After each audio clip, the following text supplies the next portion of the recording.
Welcome to probably one of the most interesting episodes of the Sync My Music podcast. Today, we're going to do something we've never done before, which is we will not be talking about sync licensing. Yes, you heard that right. A sync licensing podcast, not about sync licensing. So, if you guys are interested in the topics that I've been covering, for the last 3 or 4 years, mostly on my YouTube channel and within the last year here on my podcast, please go back and watch any videos you want. I've created many playlists on my YouTube channel to kind of walk you through some of the steps. And there's hundreds of hours. I should actually calculate. I don't know how many, but I definitely have hundreds of hours of content, free content for all of you guys to go dive into and learn about almost any topic that you might want to learn about. So please do that research if you'd like to. But this episode, as I've been kind of making new types of videos on my YouTube channel, because I feel like this coronavirus thing has really just, it's like pulled me down to ground, to the earth or something like that. It's like I felt like this really just is a reset moment for my entire existence. So at some point I felt like just constantly putting out sync licensing videos is like I'm trying to distract you guys. I'm trying to distract myself from this kind of bigger, much bigger thing that needs my attention right now. So I just felt like I couldn't keep. I literally, like, I was about to put something out on that Monday when I started this new video thing, and it was a sync licensing video, and I just couldn't press publish. I just couldn't do it. I was like, no, that's not what I need to do today. So literally there's this kind of just pull coming in from within me to just do something else. So today, many of you guys probably have been watching some of my videos. You guys are seeing kind of what I've been going through and the sort of changes and revelations that I'm having. But I really wanted to talk to Trevor and Mike today, because Trevor and Mike, we've been doing these weekly chats since the coronavirus started. And what's so cool about this, which is scary at the same time, but what's so interesting is that we're all processing this in our own individual ways, and we have our own individual, challenges and obstacles and beliefs. And so this thing, by having everybody stay home, quiet down, kind of get a little bit more introspective, we sort of have to kind of shine the flashlight on things that are kind of uncomfortable and things we've been hiding from ourselves or lying to ourselves about. Certainly the case with me. So there's a lot of things that are just kind of like being shown to us for the first time in many, many, many years, maybe for the first time in our entire life. So that's what this is all about. And I just kind of want to start this conversation off with, we can start with you, Mike, if you'd like. Have you been feeling the things that I've been kind of talking about in my videos in terms of feeling a lot of personal growth and challenge and stress and excitement? Like, where have you been for the last couple of weeks with all this? Um, yeah, I mean, I think so. It's like so obviously, with work slowing down and things like that, and there's being like question marks with that. Of course, that opens up more time for other things. That you kind of neglect. Especially for me, it's stuff that a lot of things that I've just neglected just because it's always work first kind of thing. Sleep when you're dead kind of thing. Like that kind of mentality, that hustle kind of thing. So, I mean, two things for me that really came up. You know, First off, I felt excited, first, because number one, it was like I actually can sleep now. So I have a big problem with I've had a big problem with sleeping. Big insomniac for a lot of my life, and so and a lot of that has to play in with like jobs coming in and being like having to turn around a deadline like really quick, or getting those late night emails kind of thing. So without that, it's given me an opportunity to kind of just, take nights and just actually sleep and rest my body and concentrate on my own sort of health and what I'm thinking about, and those kinds of things that I would never really think about before. So another thing that like just the time has just afforded me is just like other things that I'm concentrating on is just like learning. So, and not even learning about like other music skills, but just, learning about other things. Like, I'm like really big into like simulation theory. So it's like, I've been just reading more stuff about that. And, I'm really glad you brought that up, because so am I. I've really I learned about it a couple months ago, and as of like literally the last week or two, I've been starting to give it a lot more serious thought. And there's definitely a rabbit hole to go down there, and there's some oh yeah. really fascinating things. So we'll talk about that maybe on another episode for sure. But that's cool that you're into that, man. There's some cool stuff there. Yeah, for sure, for sure. So, I'm really into stuff like that. And then of course it's like, I'm following all the briefings in the world, of all the of what's going on and all the events and stuff like that. And it's really interesting, at least, my take on seeing this whole fight between the science, the politics and business and everything like that, and where everybody's agendas are. And basically, what I've been, I don't know, like what's been coming to my mind is it just seems like, at the end of the day, no matter what's going on in the world, it's like everybody always just has their agenda that it's kind of just like, I don't know, it's. And I don't think it's like this. I'm not saying this is blanket for the whole world and for everybody in the world, but there's a lot of what you see in the media, which is just basically, just furthers this whole notion in this culture where it's just like a lot of people everybody's just kind of out for themselves. And yes, I know there's a lot of good happening in the sense of like people are helping. There's companies that are stepping up and helping with this situation and stuff like that too. But I mean, when you start to, like I said, I'm reading these briefings and everything. It just seems like, everyone's just pulling at each other as to like, what's important to them kind of thing, and not necessarily thinking about the entire whole all the time. So, I've had certain thoughts about that as to like, okay, well, what do I really think about that? Sometimes obviously when when you're working a lot, or when I'm working a lot, it's just, those kinds of things are like, hey, it's above my pay grade kind of thing. It's like I'll concentrate on doing like the little, focus on the little things that I'm focusing on. But yeah, so I've been thinking about that kind of stuff. And, it's just like this really observational sort of I don't know how to describe it. Yeah, it's just I'm like sort of in observer mode. It's kind of like part of my personality anyway. It's just like I've always been like the people watcher, and I like to pick up little things as to what I see in the environment and what like people are doing around me and stuff like that. So especially now that we're like kind of in this bubble, like in our houses, and so it's that, plus of course like tying that into just doing a lot of what I'm calling research, which is watching a lot of sci-fi. Right. Oh, so if I can ask you, with your insomnia, have you noticed a difference? Like, have you gotten better sleep since this has happened, or is it still a struggle? No, yeah, I've definitely gotten better sleep. So I've actually been able to manage my insomnia over the last sort of 10 years. It was really, really bad.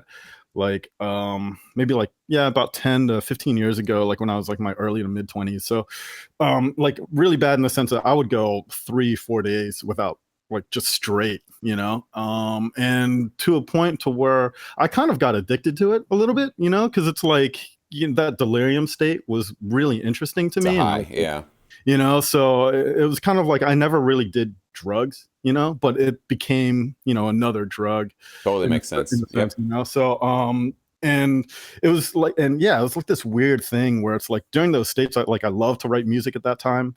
I love to like just like have conversations with people at that time, and so it was just like I never wanted it to end, so I just didn't sleep. Mm. um as I kind of grew up more with more responsibilities, like sleep became more of a thing that I like my body just needed to do. Like I can't do all-nighters anymore. My body just won't permit me to do that.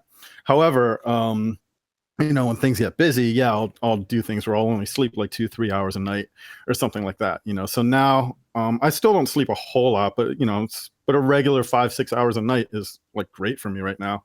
And and I'm it's made me realize how I mean, I've known how important it is, but really feeling how important that is and what that does to me, especially every morning. So Yeah. Can I ask you, have you used or do you use a white noise machine when you go to bed?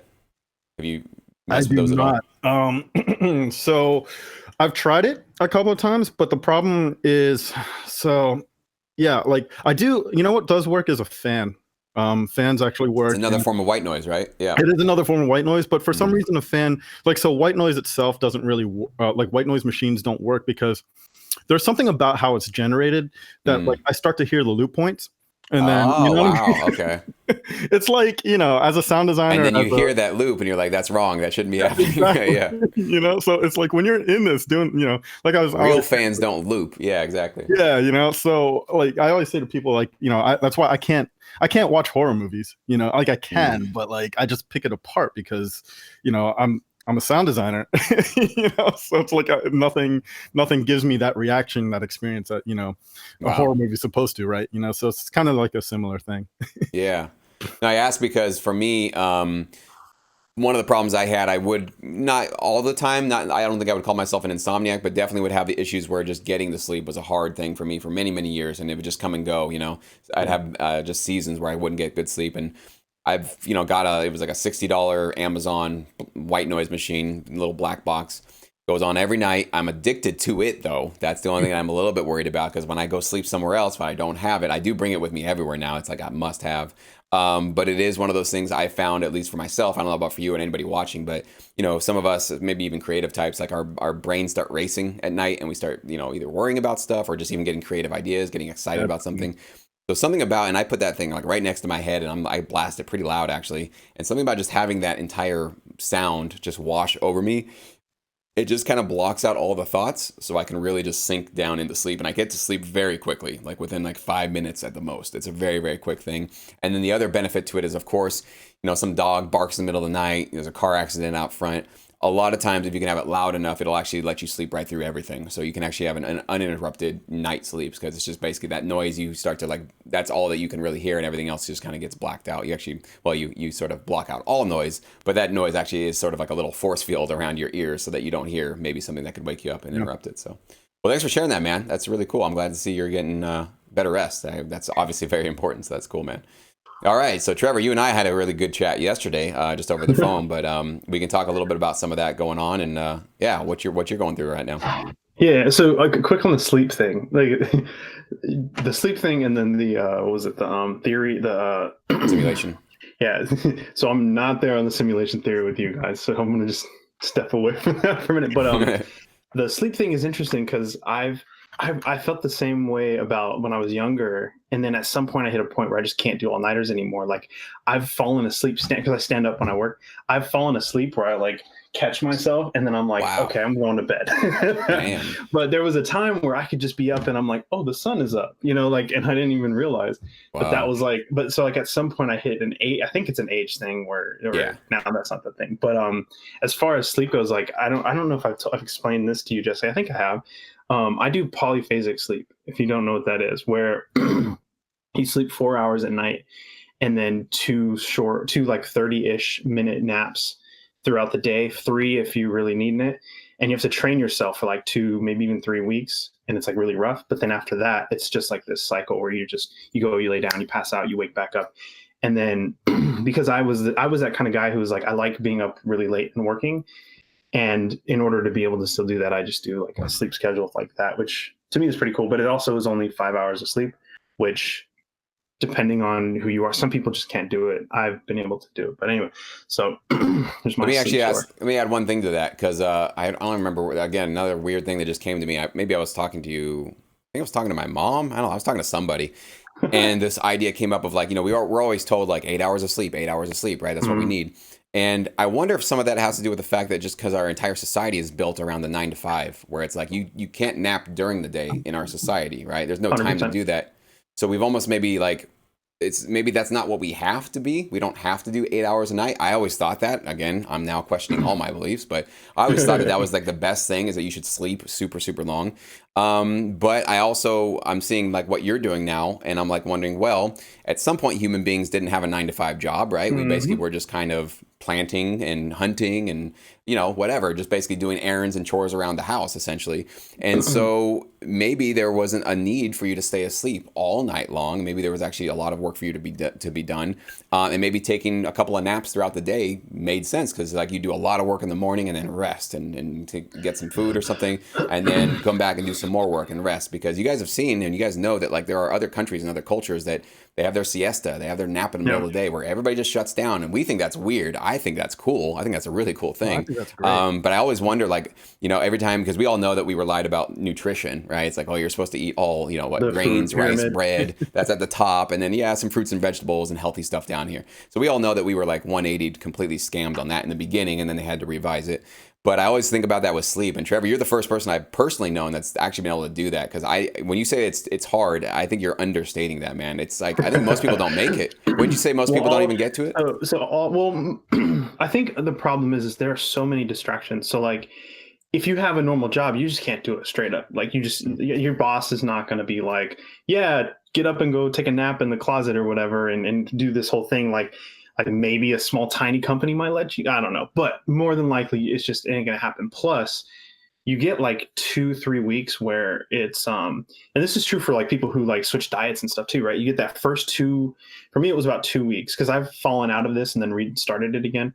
But that first 2 weeks is rough. You feel really tired a lot of the time. Some of your naps, like you just wake up and you're like, can I just sleep a little bit longer? You gotta like tell yourself like, no, get up, stick to the schedule. But then you kind of you get over that hump, and then it's just like, okay, this is like clockwork. I feel really good all the time. Do a little bit of activity helps with all of it too, because you don't want to just be like stationary and do this. And so yeah, and it's funny you bring up the like we weren't supposed to have this sleep schedule, because this came from studying sleep patterns from people from history. So there were, and I don't think it is actually tied to these types of people. I think it's just people get attached to it. But like people like Einstein and Shakespeare and some of these like older composers like Beethoven and you know, there have been like when they would write normally, like not music but write, they would talk about stuff like this where they would nap a lot and not sleep a lot. And so they're and not just them, but just like whole cultures, like you said, with was it Spain, Italy, Spain, a lot of European countries, yeah, have it. Yeah. There are other countries where there's like a history of like, well, we just randomly nap, but also we party all night. And so I do think that this can be, and maybe even was a very common thing, where it was just like, you just kind of do the listen to your body thing. Yes. Because I think when we grow up, we kind of get trained to do a schedule, like sleep all night, stay up all day kind of thing. But I mean, how many people are like tired randomly in the middle of the day? Everybody is at 2 o'clock. Right, everybody is. Yep. Yeah. And you're just kind of like, you know what, I could use a nap right now. But but we're trained to sleep heavily and for very long. So it's like, it's hard to be like, well, my nap is going to be quick, because we start hitting really sleep and then we like laying there. Our beds are super comfortable. You know, like I actually try to nap on like a couch or something so that I'm not like insanely comfortable, because then I won't want to get up. So like all that stuff, I feel like it also started to feel more natural too, where it was just like, I'll be right back. And then I just go lay down. I set a timer for like 20, 30 minutes, lay down and get back up and get back to it. And then like, you know, everybody goes to bed. And that's kind of when my work night starts, is because I go to bed at 3 a.m. and get up at 7 or 8. 7. Okay. And which is about when everybody else wakes up. So I have no choice. So then, I get up, but then like randomly I'll take a nap. Like I'll probably have a nap at like noon. So anyway, do you actually put that on the schedule, like at noon I will go to bed, or do you just kind of like when you feel tired you usually? Yeah, it's more a feel thing. Okay. I try to do the schedule thing because I don't want to, like, understanding how your body is. You don't want to be like, today noon, tomorrow 4, like that'll just cause problems. So, I like to have like an hour fluctuation where if I'm not super tired yet, I'll hang out a little bit and be like, no, I won't. It's like, I'll wait till 2:30. I'll wait till 1. And then, okay, now I'm feeling it. Let me go take a nap. But the late at night one is kind of like super strict, just because my kids are on their biological clock that they wake up at the same, like right at 7 every morning. So I have to get up at that time. So. And obviously, yeah, like you said, like you've got your own priorities in life, and you have to, your kids and whatever you need to do. So obviously, you need to be very mindful of all that stuff. And I think it's so funny how I even asked that question. I'm like, it's so silly. Of course, there is no such thing as a schedule. Life is improvised, right? It's like every single day, you're like, well, I have to do this thing that'll take me an extra 45 minutes. I can't get right to my nap now. So you just improvise and you push it off. And I'm really fascinated by that, because for the last 3-4 days, I've been waking up either at midnight, 2. I go to bed early though, like 8. Probably even earlier, usually now, like 8, I'm getting exhausted, so I just go right to bed at 8.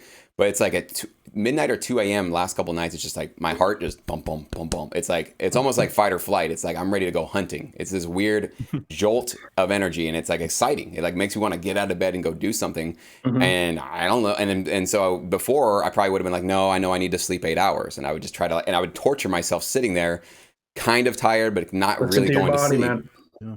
What's that? Listen to your body. Yeah, exactly. And so that's what I'm doing now, is like when my body says, get up, I'm like, all right, I listen. And so I get up, and I'm in this weird state right now where I'm kind of halfway awake, halfway asleep. I feel that grogginess. I haven't gotten to be able to take the naps yet. So that might be something I need to start to try to make some time for. But I know how to get myself to sleep. I have figured out my little hack to make sure that I can sleep in the right environment. Yep. So maybe I should start to, because I'll feel a little bit of that tiredness, but like not ready to go to take a nap. And maybe I will give that a shot. So, and you do 2 30-minute naps a day? That's what you do?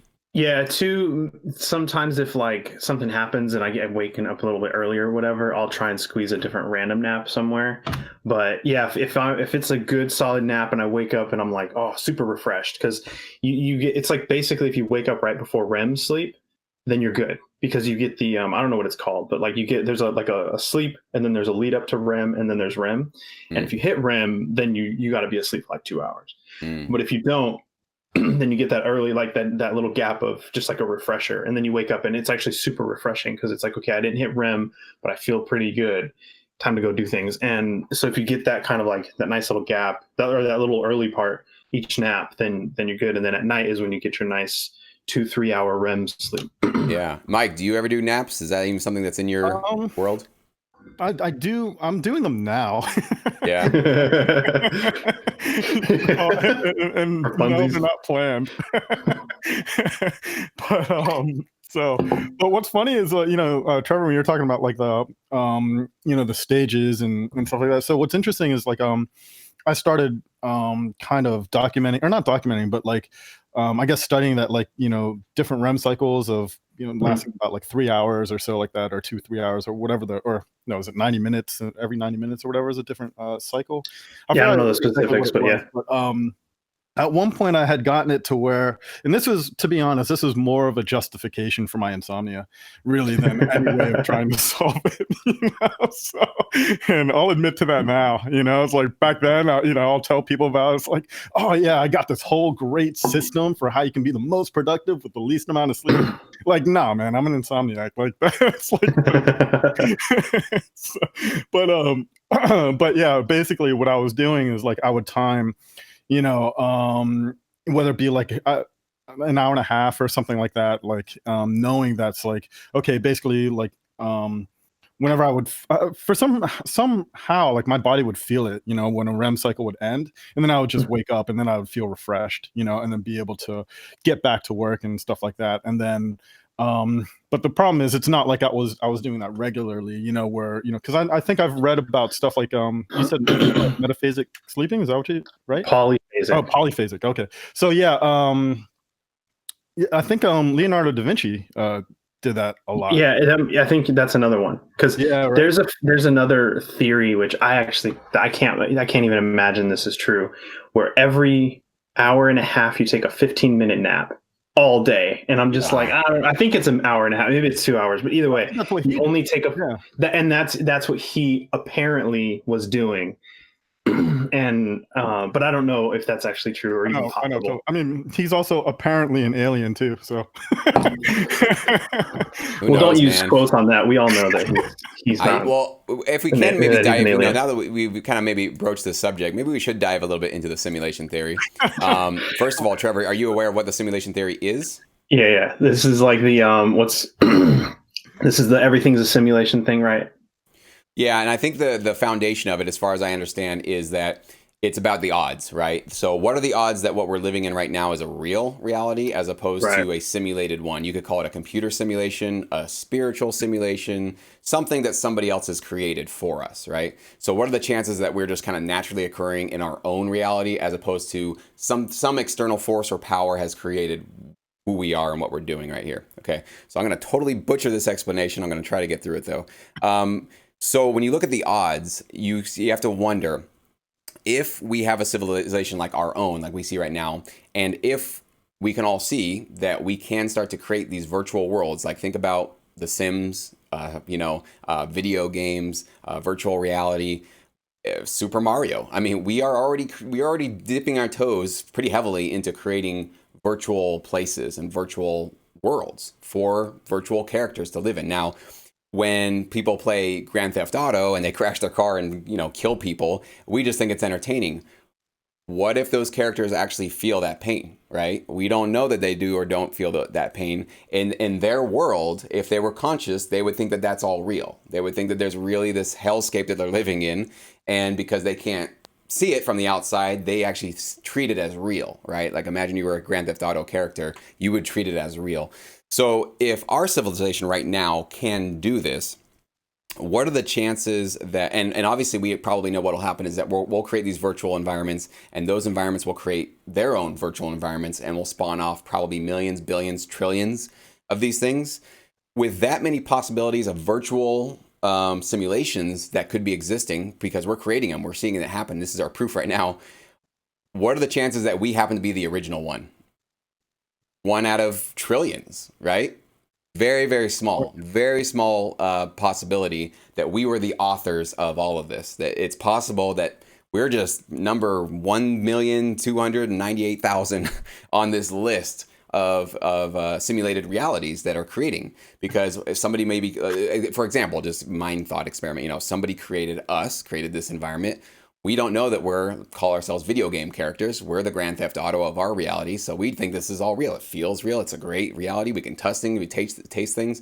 It all seems really solid, right? There's nothing fictional about this. But we also are seeing that we are starting to create new virtual environments that we can actually even get lost in ourselves and start to, especially with the VR stuff that I've been seeing recently, we're starting to also, some weird experiences I'm having is like, I'll go into a VR game or an experience for 20 minutes, take the headphones or the headset off, I'll go out and realize, like in the game, to move forward, I'll have to click the buttons or something. And then when I'm walking my dog, I'll have this instinct to like, where's my buttons? Oh yeah, I'm in this reality now. I have to move my little legs. Like this is a different control set, right? And this is like you're starting to realize, you don't realize that we have a virtual environment until you go into a different virtual environment, and then you can look back on this one to go, oh yeah, that's another virtual environment. Which one do I want to go into? So that's what's really blowing my mind right now. Now, the big thing, and I think what's more useful about it, because can you ever prove it? No, I don't think you ever can. I mean, this is really just going to be, nobody will ever probably come to the truth of this. For me, the odds stack more in that favor that it's probably true. But I think what would be interesting is that if this is a simulation, in every video game, there are cheat codes, right? Every video game, there are ways to hack the system to get what you want out of it, right? So you go play NBA Jam and you put in some codes and all your players have big heads. You guys remember that from the 90s. That was a great hack, right? Or, Mortal Kombat, you put in the finishing move and you get the fatality, right? So there's always these hacks and tricks to maybe get more out of life than maybe people realize you can get. And so what excites me about the simulation theory is that I want to learn those skills, like anything that I think might be able to help me get what I want to get out of life, help people out, persuade people to follow in a great path, or whatever I can possibly do. I want to dedicate a big chunk of my life to learning all of those tools and skills. And I think what it is, I don't know what the individual skills are, but I think there's probably going to be a list of things like, either knowledge or skills that you have to acquire. And you'll be able to actually start to persuade and push people in the direction you want to push people in a positive way, not in a manipulative, like you're trying to take advantage of people, but like if you want to make a change for the world, like literally change the world yourself, I think you can do it now, especially with the internet. So anyways, Mike, you go ahead and take it away on that. Anything I missed there? Yeah. No, I mean, I think so like what interests me a lot with it is just like, well, what you're saying as far as like cheat codes and change and all that kind of stuff too. Well, the downside to that, if you're really thinking about the theory, like the flip's negative side of that is like, well, what if everything is just already predetermined, right? Like what you really, us here might not have any control to do, because like whatever, we're just kind of running through, predetermined sort of algorithms that were created, for us and stuff like that too. So, I mean, to me, it's kind of just like when looking at, what's kind of gotten me into it a little bit is just like learning about like, because there's certain mathematical like constants that exist in the universe that need to exist in order for the universe to exist, kind of thing, right? So if that's the case, it kind of makes me feel like it sounds a lot to me like code. It's like, though just certain ways like a programmer would just kind of be like, well, like why did you use that algorithm? I had to in order for this engine to work.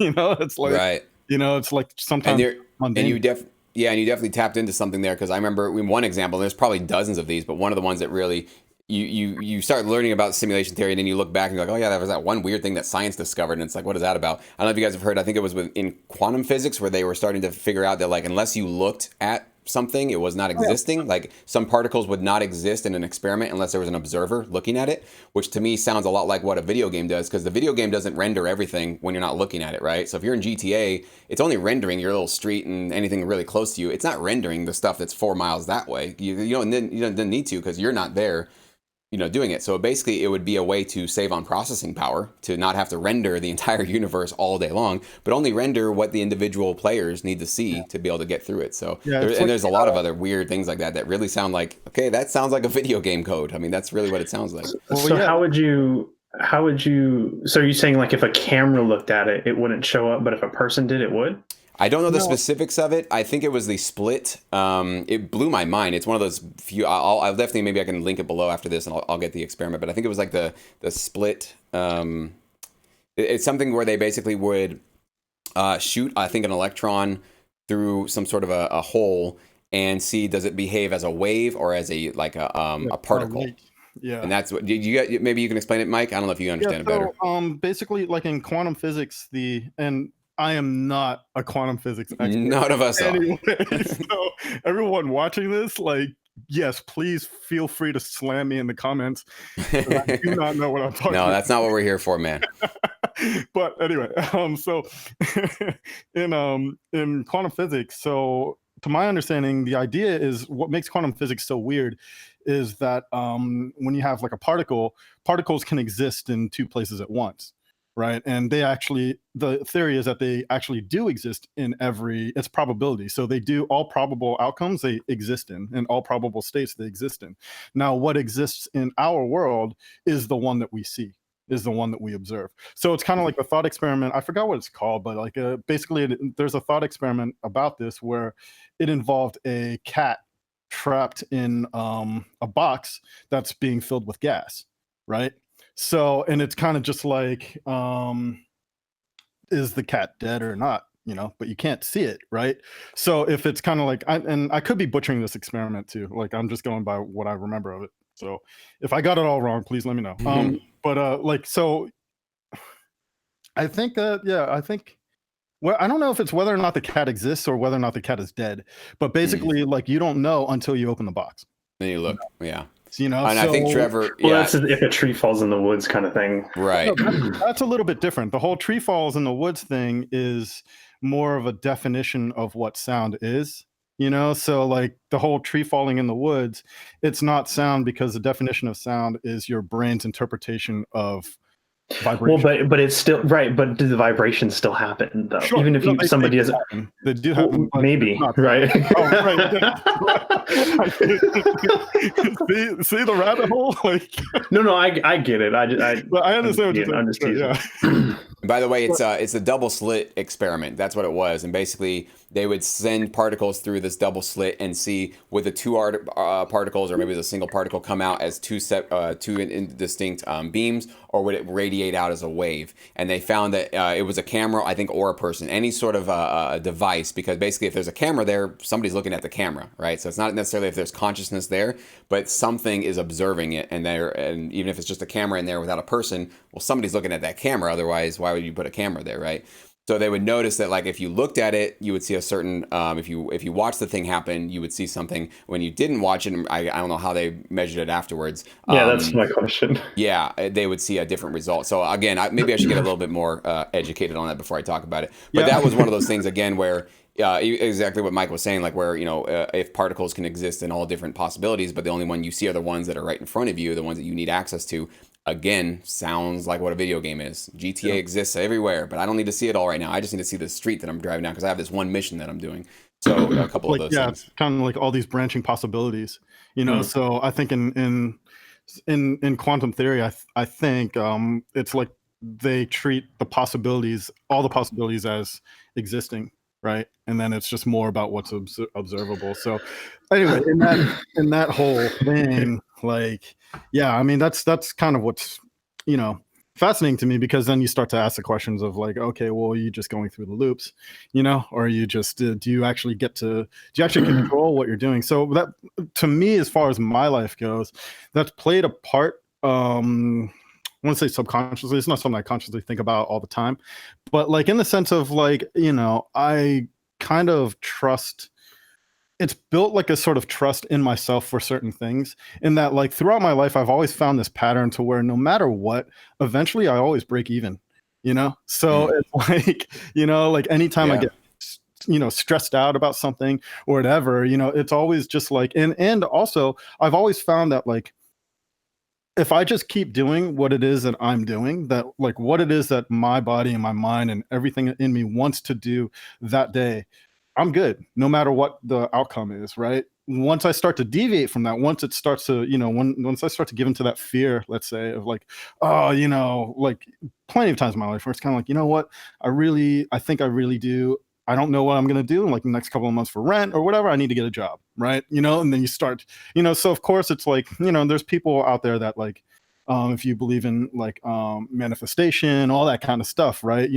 I personally believe to that degree, I personally believe it's kind of like nature's sick joke. Not to be like too pessimistic, but like just, and what I mean by that is in the sense of like, in those states where I've always been like, oh, like I need to get a job, whatever. So the thing that falls in my lap is the worst job in the world, but knowing it's like, well, you needed one, you need to pay rent, right? So here you go, So and basically, yeah, what I'm kind of saying is just like since then or since whatever, it's just like I always hold to this notion. It's just like, no, like, yeah, it's rough night right now. I don't have any answers right now, but like all I know is like I'm doing what I'm doing and it's gonna be fine. And that's always what it's brought me back to. So yeah, and that's like, I mean, I guess that's what they call faith, right? It's like you've got your history, you've got your proven track record that you've been in scary situations, uncertain situations, not knowing your financial future and all that kind of stuff. But you're like, you know what? It's so true. You say that, and everybody listening to this has been there, and they all know that's true. You guys all know that's true. That you've definitely lost a job, you've lost money, you've been in a bad situation, and you're still here. Something happened, and you figured it out, and you went forward. And that's why I've been really stressing just a lot of my videos, just to tell people like keep your eyes open right now for opportunities, because it's right there in front of you, the entire world. Like every day I'm getting, I think, billion-dollar ideas for new industries, new companies to start for people. I can't do it all. Execution is really, ideas are worthless. It's all about execution. But there are so many things I'm just like, I mean, right now, check this out. This is a weird psychedelic idea I had. Like, how interesting is it that now with all the face masks that we're all wearing in public, that we've now 180'd, right? In person, we're anonymous, right? Now, when we go online, we're trying to create more of a personal connection than we'd ever have before. Because I think before, even me, up until this point, online it's been kind of this like other world. And I'm like, I know you guys are real people.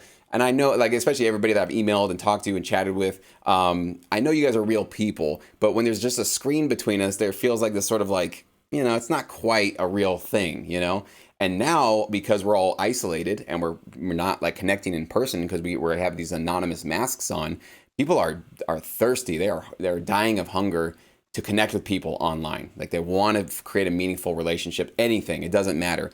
One thing that I've never done before is play online video games with my brothers. Like I've never done that before. I'm not even a big video game person, but I'm like, you know what? We should start trying to do that, and like even playing some old video games from our childhood, and like we could do like a little FaceTime screen time thing on the side, and we're playing games together and having fun. It's like we got to create a way to move forward and create a relationship in this new way for the meantime. I don't think this is a permanent thing, but this is where like all the opportunity is moving. Is I think people are really looking for connection right now in a really major way, because we need that. Like human beings need that connection. So if there's anything that you guys can do to provide that connection, anybody watching, listening, that's what the world will be happy to pay all their money to right now. So if you have a business idea, you want to put something out, or you just want to put out something cool just to put it out, people need it right now. So just do it. So anyways, Trevor, you had something to say there? No, I mean, I don't know, going down the simulation rabbit hole even more and more, but essentially what it seems like, and you guys even said some of these things, but there's like, we as human beings, or whatever you think we are, pieces of code, we're battling the whole, is there a ghost in the machine, or are we this giant math problem that's just happening? A biological math problem that just happens, and we actually aren't in control of anything, and me talking is not me actually talking, it's just a code that takes the data from behind, puts it in the front, right? Because that would be the no ghost in the machine. And then the other one is there a ghost in the machine? Is it a person? Is it a spirit? Is it a video game player on Xenu? Whatever. Those are kind of the two things that we're constantly battling with. And I think this is just another one of those things, whether it's, I have a third one for you too. I have a third one too. Yeah, there's a bunch. No, go ahead. Well, yeah, because I know I get with that, and I just occurred to me. So let me know what you think about this. So yes, you could either be code, basically an algorithm. You could have an actual soul, some sort of a free spirit, a free will inside of you. Also, what if we are artificial intelligence waking up? right? What if we were designed and we were coded, but the whole point of the game is to become enlightened, right? Well, that's still the first one, I think. That's still the first one? Yeah, because it's still just a code. It's just ever changing code, right? Because like the second one is somebody's in control of the code, right? Somebody's moving your arms and stuff like that. The other one is just code that's just changing and grabbing data and adjusting and pumping it out in the front, forward. So I think by definition it would still be that first one. So yeah, I guess I'm taking a leap of faith there to think that even if you were built out of code, there could be a way for you to escape that, basically to become enlightened, essentially, and to sort of break free of your programming, right? Because maybe we do have a lot of that deep. So I don't know, but yeah, I get what you're saying there. It does seem to be to those two. But what's cool about these conversations is that like none of us have the answers. We're all just kind of whatever. But I think that's what needs to be happening right now is like more of these kind of conversations where we don't just always, well, that sounds kind of crazy, I don't want to think about that. No, like you should dive into those rabbit holes and entertain every idea, because you never know. You really honestly never know. The stuff that I grew up believing, most of that's just been washed away. I mean, a lot of it is just like the things that I used to think, especially in the last like week. So you don't get to another level of your awareness or your consciousness unless you start to question things and at least like, watch a video on something, or at least, entertain it. The one thing too is like, don't feel that because you're watching a video you have to agree with it, right? You don't have to feel like, oh, I have to, if I'm watching this, that means that I'm a part of it. It's like, no, you can just go sample different beliefs, different philosophies, different things. And as I was making, the point that I had in my YouTube video, which was about like, just trust yourself. If the simulation theory is not resonating with you and you're like, dude, I don't know, that sounds like a bunch of crap. Okay, cool. You gave it a shot. You listened to it. It's not for you. It's not. Don't worry about it. If you have more of a religious point of view, go with your religious point of view. If that's where you feel like you need to go, absolutely. And I think in some ways, I think a lot of these, like the simulation theory and a lot of religious texts, psychedelic stuff, I think a lot of people are talking about the same thing. That's my hunch. But I think they're using different language and different metaphors. So the simulation thing works for those of us like myself that are much more technologically minded. It really helped put that metaphor and that analogy into a thing that I could absorb. Because religious stuff, some of that I can get behind, some of it I can't. And psychedelic stuff, we won't talk about that today. But yeah, so I just think that there's a lot of like hidden knowledge. There's a lot of hidden wisdom that we either don't want to look at or we're not aware of. So that's kind of the cool thing about, conversations like this is like I learned a lot from you guys. Hopefully you guys learned something from me. And, it just gets our curiosity going so we can look into further things. The double slit experiment will be my homework today. I need to understand that better. It's a light experiment. That's what it was. What was it called? It's a light experiment. The light experiment. Okay, the light particle, right. Because light is it's weird because it exists both as particles and it can exist both as particles and waves. That's right. So insane, like, to think about. So anyway. Too much, man. Yeah. Well, thank you guys so much. Pretty crazy episode, pretty fun episode. Let me know, guys, everybody that's watching on YouTube, listening, put a comment below, email me. I can almost guarantee most of you guys are loving this. Just my gut, that's me listening to myself. I can kind of hear you guys already that you love this, but again, I don't want to be just floating off into some other direction when you guys are like, no, I want to go back to sync licensing kind of stuff. So again, this is not something that I plan on doing probably forever or completely, not doing sync licensing stuff. But I think it's just too important to not talk about this. And again, if you guys do want to learn about sync licensing stuff, YouTube tutorials, Sync Academy has 140 or 50 hours now of all those tutorials. We got new ones coming up, so we're not stopping with new content for you guys in terms of that stuff. So I just want to let you know that's always available for you. So if you don't dig this, it's cool, no problem. But if enough of you say you don't dig this, we won't do it. Like, I'm not here to try to push anything on you guys. So please, I rely on your feedback, your comments, your email. So please hit me up and let me know what you guys think.